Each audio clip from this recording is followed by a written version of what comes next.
2학기 역사 23번째 강의입니다.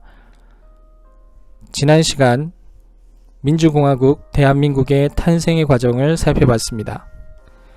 민주주의와 공화국의 위기를 경험했던 제1공화국이 무너지면서 새로운 민주주의의 출발점이라 할 수 있는 4.19 혁명이 우리의 경험 속으로 들어오게 됩니다. 오늘은 4.19 혁명 이후에 또 한 번의 민주공화국의 실현인 제3공화국의 내용을 살펴보도록 하겠습니다.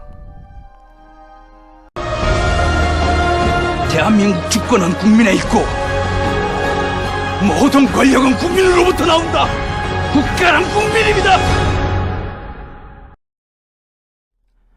지난 시간 1차 개헌과 2차 개헌을 통해서 민주주의의 위기가 어떤 방식으로 찾아오는지를 살펴봤었는데요. 오늘은 4.19 혁명을 통해서 새롭게 정립된 제2공화국 3차 개헌과 4차 개헌의 모습들을 살펴볼 거고요. 미완의 혁명이라 할 수 있는 4.19 혁명이 새로운 민주공화국으로 자리 잡기도 전에 5.16 쿠데타에 의해서 민주주의는 또 한 번의 실현을 경험하게 되는데요. 5차 개헌과 6차 개헌 그리고 겨울공화국으로 들어서게 되는 유신헌법 7차 개헌에 대한 내용을 살펴보도록 하겠습니다. 1960년의 4.19 혁명과 1년 뒤인 5.16 쿠데타에 의해서 대한민국의 민주주의는 새로운 출발과 또 한 번의 실현을 경험하게 되는데요. 4.19는 혁명이라고 불려지고 5.16은 쿠데타라고 불려지는 이유에 대해서 간단히 살펴보도록 하겠습니다.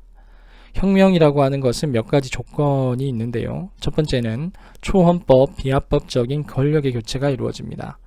권력이 교체되는 것이 핵심인데요. 기존 질서의 모순이 변화를 야기했기 때문에 기존의 질서 너머, 즉 헌법 질서 너머의 초헌법적인 방식, 그리고 법적 질서 너머에 있는 비합법적인 방식으로 권력이 변화하는 현상을 혁명이라고 이야기를 합니다. 그리고 이러한 혁명은 국민 다수의 동의를 얻는 과정이 있어야 하고요. 새로운 시대 정신을 혁명을 통해서 구현해내야 합니다. 이것은 정치적 변동뿐만 아니라 사회, 문화, 경제적 변화 역시 동반하여 변화하는 것을 의미하기도 합니다. 하지만 쿠데타는 조금 다른데요. 쿠데타는 지배계급 내부의 일부 세력이 무력을 이용을 해서 비합법적 수단으로 정권을 탈취하는 것을 이야기를 하는 것이고요. 권력의 수평적 이동을 이야기를 합니다. 사회, 문화, 경제적인 전반적인 변화가 아니라 정치적인 부분에서의 권력 변화로 제한된다는 점에서도 그 차이가 나타나게 되는 것이죠. 쿠데타라고 하는 것은 프랑스어 쿠오프, 일격을 가하다라는 의미고요. 영어로는 브로크이 될 겁니다. 그리고 디에트, 국가라는 의미이죠. 영어로는 스테이트가 될 텐데요. 국가의 일격을 가하다라는 의미로 정권을 기습적으로 탈취하는 행위를 이야기를 하는데, 프랑스에서 처음에 이러한 전형이 나타났기 때문에 정치용어로 쿠데타라는 용어가 일반적으로 사용되고 있습니다. 그 전형은 1799년 나폴레옹이 통영정부를 무너뜨리고 황제로 등극하기 위해서 일으켰던 친위 쿠데타가 그 전형이라고 할 수 있고요. 쿠데타는 은밀하게 계획이 되고 기습적으로 감행되는 것이 보통이고요. 반대파를 체포, 탄압, 불법 납치, 감금, 암살하는 방식을 통해서 군사력을 이용한 강압 통치가 나타나고 의회, 언론기관 등을 장악하는 모습으로 나타나는데 5.16 쿠데타에서 이러한 전형이 그대로 나타나고 있습니다. 혁명과 쿠데타에서의 가장 큰 차이는 주체의 차이인데요. 혁명이라고 하는 것은 피지배층에 의해서 권력이 교체되는 현상을 이야기를 하는 거고요.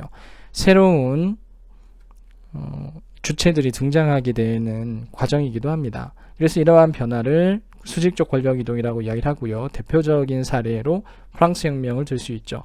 제3계급에 의해서 귀족 계층이 제거되고 새로운 공화국을 건설하는 모습이었던 것이죠. 쿠데타라고 하는 것은 지배층 내부의 성격 변화는 없습니다. 지배층 내부에서의 권력 이동이 비합법적으로 이루어지는데 수평적 권력 이동이라고 할 수 있고요. 귀족 내에서 또 다른 가문의 귀족이 권력을 장악하는 현상이라고 보시면 됩니다. 이들의 또 다른 공통점은 성공한 정치적 사건이라고 불려지는데요. 혁명의 시도는 많았지만 혁명은 대부분 실패했었죠. 실패한 혁명은 우리는 폭동이나 밀란이라는 표현으로 기록하고 있고요. 쿠데타 역시 실패한 사례들이 많습니다. 이러한 경우 반란이나 정변이라고 이야기를 하죠. 대표적인 사례가 김옥균을 중심으로 한 주도 세력들이 일으켰던 갑신정변이 될 것입니다.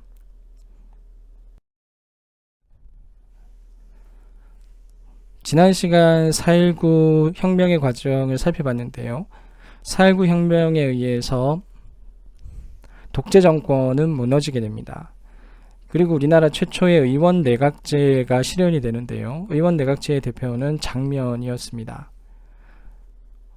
장면에 의해서 구성되어진 의회는 대통령의 권력을 약화시키고 의회 권력을 중심으로 해서 새로운 공화국을 건설하려고 했었는데요. 그 과정에서 두 차례의 헌법 개정이 이루어지게 됩니다. 1960년과 61년의 상황을 살펴보도록 할 텐데요. 1960년 4.19 혁명으로 인해서 국민의힘으로 대통령의 하야를 이끌어냅니다.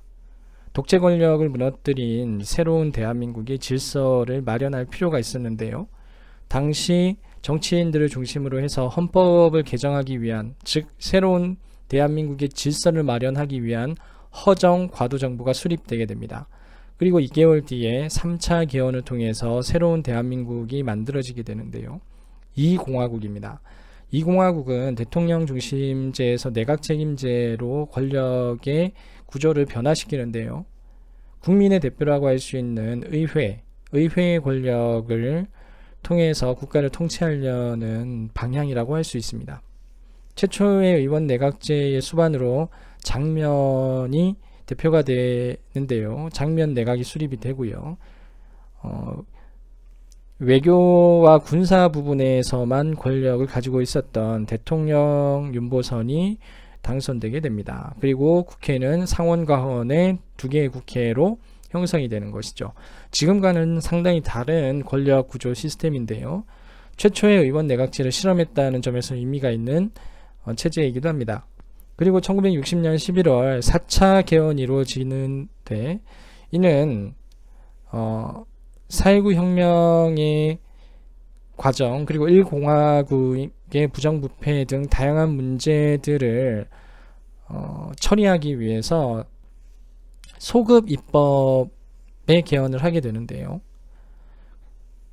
과거의 헌법 내에서 처벌할 수 없었던 사람들을 새롭게 만들어진 헌법으로 처벌하는 것에 대해서 사실상 여러 가지 법적 논리로서는 문제가 있는데요. 그렇기 때문에 과거의 역사적 문제를 처리하기 위해서 소급하여 법을 적용하기 위한 근거를 마련하기 위해서 네 번째 개헌을 하게 됩니다. 이 과정에서 다양한 4.19 과정에서의 1공화국의 문제점들이 사회적으로 논의가 되고 처리되었던 부분이라고 할 수 있죠. 1961년 5월 박정희의 5.16 군사 쿠데타가 이루어지게 되고 5차 개헌을 통해서 다시 대통령 중심제로 전환하게 되는데요. 이는 이 공화국의 정치적 불안과 민주당 정권의 허약함 등이 만들어낸 결과이기도 한 동시에 군사 쿠데타라고 하는 새로운 변수의 등장이기도 했습니다. 그리고 61년부터 63년 사이 군정이 시행이 됩니다. 이 공화국은 아주 짧은 시기에 다양한 정치적인 시도 그리고 4.19 혁명의 이념을 구현하기 위해서 노력했지만 정치 지도자들의 무능함과 당시 격변하는 시대 상황 속에서 큰 성과를 거두지 못한 채 군사 정권으로 다시 후퇴하게 되었다는 아픔 한계를 보이고 있기도 합니다. 4차 개헌의 내용 중에 기억할 만한 부분을 잠깐 살펴볼 텐데요. 우리나라 최초의 내각 책임제를 시도했다는 점에서 의미가 있고요. 대통령제와 내각 책임제의 가장 큰 차이는 대통령제에서는 우리가 직접 선거를 통해서 국회의원도 뽑고 대통령도 뽑는 방식이라면 내각 책임제에는 국회의원을 국민들이 뽑고요. 국회의원들이 이제 책임을 지고 다수당이죠. 다수를 차지했었던 정당이 행정부를 운영하는 방식입니다. 지금의 일본과 같은 운영 시스템이라고 보시면 될 것 같고요. 사회 시간에 조금 더 구체적으로 배웠을 겁니다. 그리고 헌법재판소라는 것이 처음으로 만들어지게 되는 것이죠. 헌법이라는 것의 중요성을 훨씬 더 중요하게 각인하게 됐던 거고요. 행정부, 대통령 역시 헌법을 벗어나서는 통치할 수 없음을 인지하게 됐던 계기이기도 합니다. 헌법재판소의 설치는 5.16 쿠데타에 의해서 무산이 되지만 다시 87년 민주화를 통한 독재 체제의 붕괴 이후에 문민정부하에서 다시 복원되게 됩니다. 4차 개헌의 내용은 소급입법의 개헌인데요. 소급이라고 하는 것은 과거로 거슬러 올라가 영향을 미친다는 것이고요. 4차 개헌과 헌법에 기초한 다양한 법률들이 만들어지게 되지만 과거에 벌어졌었던 것은 이전의 헌법과 이전의 법률 하에서 처벌을 받아야 했기 때문에 4.19와 관련되어져 있는 부정부패 및 부당한 권력자들의 처벌이 힘든 상황이었습니다. 이러한 문제를 해결하기 위해서 특별히 적용되어진 것이 4차 개헌의 소급입법 개헌이었다라고 볼 수 있고요. 4.19의 문제와 역사 청산을 위한 노력의 결과물이었다라고 볼 수 있습니다. 제2공화국은 4.19 혁명의 염원과 당시 분출하는 사회적 요구들을 담지한 채 새로운 민주공화국을 건설하기 위해서 노력을 했어야 함에도 불구하고 기존의 정치인들, 민주당 중심의 정치인들의 정치적 갈등과 경제적 위기와 불안, 그리고 4.19 혁명 이후에 다양하게 분출되는 사회적 요구들을 합리적이고 그리고 국민적으로 해결할 수 없었던 정치적 무능에 의해서 사회가 굉장히 혼란스러워집니다. 이러한 정치적 혼란의 틈을 이용하여서 군부 세력들이 등장하게 되는데요. 박정희 소장을 중심으로 한 군부 세력들이 61년 5월 16일을 기점으로 해서 쿠데타를 일으키게 되면서 4.19 혁명 이후에 새로운 민주주의의 준비 과정은 짧은 장막을 내리며 역사 속에 사라지게 됩니다. 안타까운 상황이었죠. 5.16 쿠데타를 통해서 권력을 잡게 된 박정희 대통령은 한국 현대사에서 가장 논쟁적 인물 중에 한 명이기도 하죠. 1963년 5대 대통령에 등극한 이후 1979년 11.6 사태에 의해서 권좌에서 내려오기까지 약 18년 동안 대한민국을 통치했었던 인물로 경제개발이라는 빛과 독재 정권이라는 어둠을 야누스적 양면을 지니고 있는 평가의 인물이기도 할 겁니다. 그 내용들을 좀 더 구체적으로 살펴보도록 하겠습니다. 군부 내에선 쿠데타 음모가 진행돼 가고 있는 가운데 통일운동은 보다 조직화되어 가고 있었습니다. 마침내 가자 북으로, 오라 남으로, 만나자 판문점으로 라는 당시로서는 파격적인 구호를 내걸고 남북학생회담을 제의 5월 13일엔 서울운동장에서 대규모 집회를 열기에 이릅니다.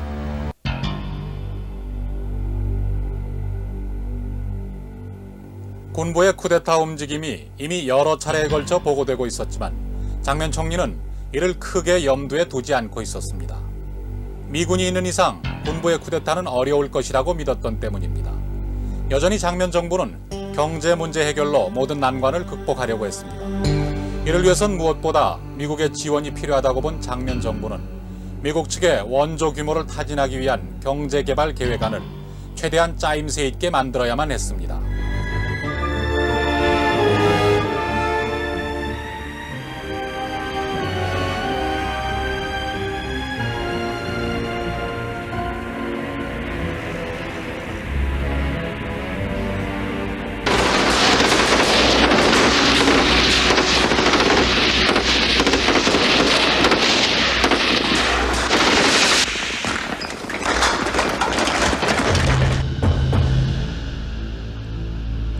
5.16 군사 쿠데타가 일어난 지 이틀 만인 5월 18일 장면 총리는 마지막 국무회의 석상에서 5.16 군사 쿠데타를 공식 추인했습니다.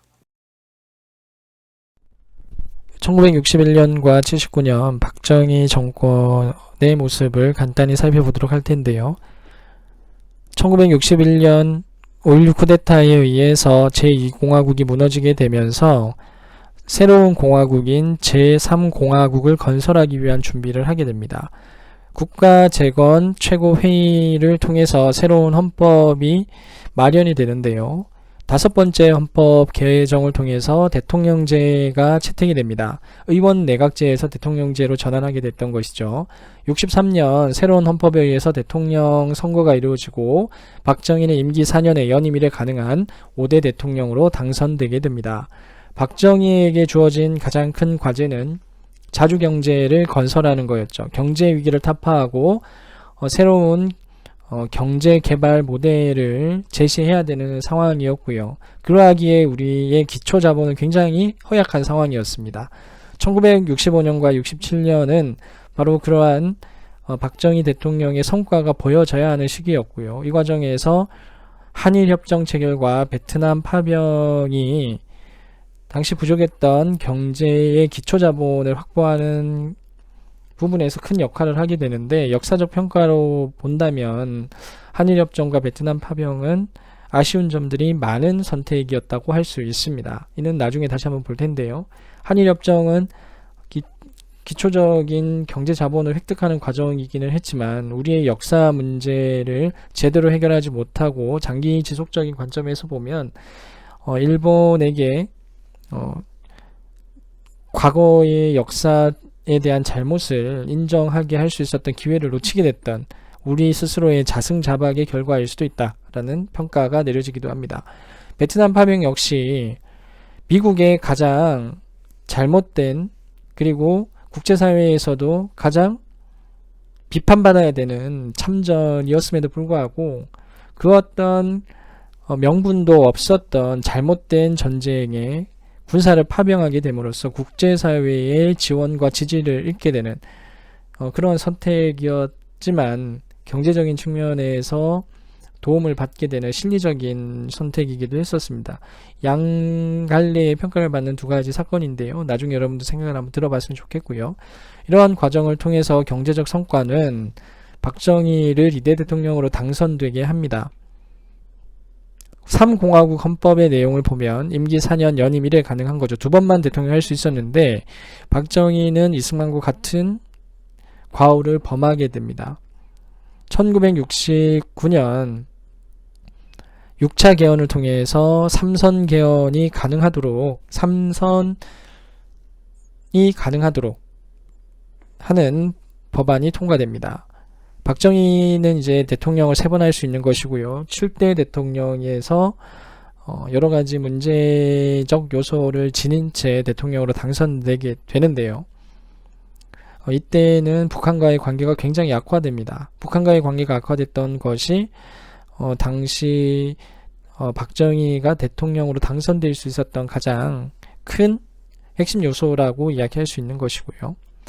72년이 되면 대탕트라고 해서 국제사회의 냉전 질서가 완화되고 유화적인 국면으로 흘러가고 있었습니다. 반공의 논리가 더 이상 설득력을 가지지 못하는 상황이었고요. 또 하나는 오일 쇼크로 인해서 경제적인 위기, 그리고 경제 개발에 따른 여러 가지 사회적 문제들이 드러나고 있었던 시점이기도 합니다. 그래서 국민의 지지를 얻기 힘든 상황이었었는데요.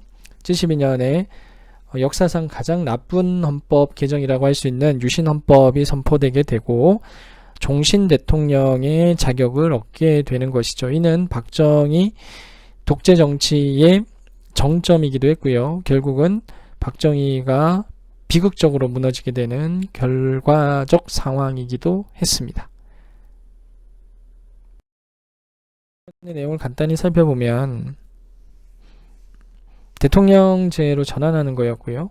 의원 내각제와 양원제였던 국가 시스템을 대통령 중심제의 단원제로 전환하게 됩니다. 그리고 4.19 혁명의 이념을 헌법에 그대로 살려둔 채 5.16 쿠데타의 이념 역시 헌법에 명시하게 되죠. 자신들의 선택을 4.19와 동일한 역사적 의미를 지닌 선택이라고 규정하고 있었던 것이기도 합니다. 6차 개헌은 1969년 이루어지게 되는 것이고요. 대통령을 세 차례 연임할 수 있도록 한 내용이었습니다. 북한과의 관계가 이때 특히 악화되는데요. 그러한 반공의 분위기와 북한과의 위기 조성을 통해서 야당의 반대를 무력화시키고 민주주의를 훼손시키면서 이제 장기 집권 체제로 넘어가게 되는 과정이었다고 할 수 있죠. 1972년 전국에 비상계엄이 선포가 되고 정치 활동이 중지되는 상황 속에서 유신헌법이 통과됩니다. 가장 나쁜 헌법이라 할 수 있는 유신헌법은 초헌법적인 국가 긴급권이라는 것이 만들어지게 되면서 긴급조치 1호부터 9호까지 사람들의 일상을 탄압하게 되고요. 대통령의 권력이 헌법 위에 군림하게 되는 가장 비민주적이고 반민주적인 헌법이 마련되게 됩니다. 대통령 선출 과정 역시 직선제에서 간선제로 바뀌게 되고요. 대통령의 우호적인 인사들을 중심으로 해서 거수투표를 하는 통일주체국민회의가 만들어지고 임기도 6년이며 무제한으로 구성되게 됩니다. 심지어 국회의원의 3분의 1을 정부에서 임명하게 했고요. 국회는 해산되게 됩니다. 이러한 초법적인 유신헌법은 우리 민주주의 역사의 가장 치욕적인 헌법이기도 했고요. 박정희 정권이 무너지게 되고 유신헌법을 무너뜨리기 위한 민주화의 움직임 역시 시작되었던 시기이기도 합니다. 지금까지 제3공화국과 4공화국의 변화 과정을 헌법 개정을 통해서 살펴봤는데요. 민주주의와 민주사회의 성장이라는 관점에서 살펴보면 이 시기는 상당한 부분의 후퇴와 시련을 경험했던 시기이기도 합니다. 그러함에도 불구하고 박정희 정권이 장기 지속화될 수 있었던 이유는 경제성장이라는 후과 때문일 텐데요. 그러면 이러한 경제성장이라는 것이 전적인 측면에서의 긍정적인 부분만 있었느냐, 이 부분은 우리가 다시 한번 더 성찰해 볼 필요가 있는 부분인 것 같습니다. 다음 시간에 좀 더 구체적으로 볼 텐데요.